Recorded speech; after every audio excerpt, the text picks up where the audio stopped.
Hello, we're going to talk about music in Canada. There's a lot of musicians in Canada, but most of them are known locally rather than nationwide.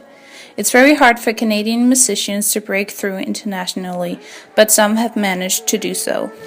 Musicians like Drake, Celine Dion, The Weeknd, Justin Bieber, and Carly Rae Jepsen are all from Canada and famous all around the world. But how Canadian are these musicians?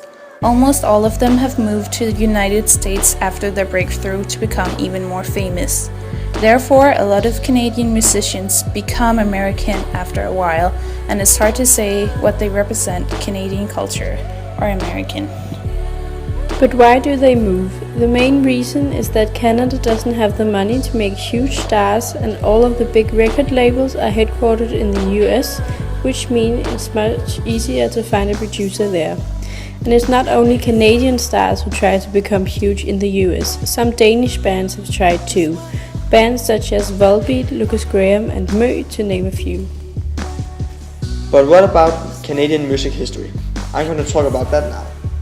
In the beginning, music in Canada was influenced by Indians and Inuits, and it became popular to listen and write music in the 1700s. Already in 1630, Europeans taught Native Americans and Inuits to play instruments. So you could say Canada have always been influenced by European lifestyle. During the 1800s, British sent soldiers to Canada to take care of their colony.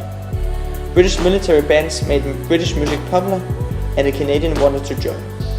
But until the mid-1900s, you couldn't make a career out of being a musician.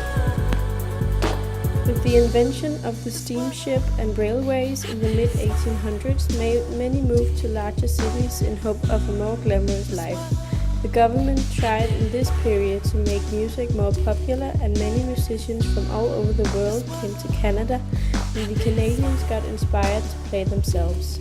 Many music stores opened and music became a normal thing. Everybody could play and invent something new.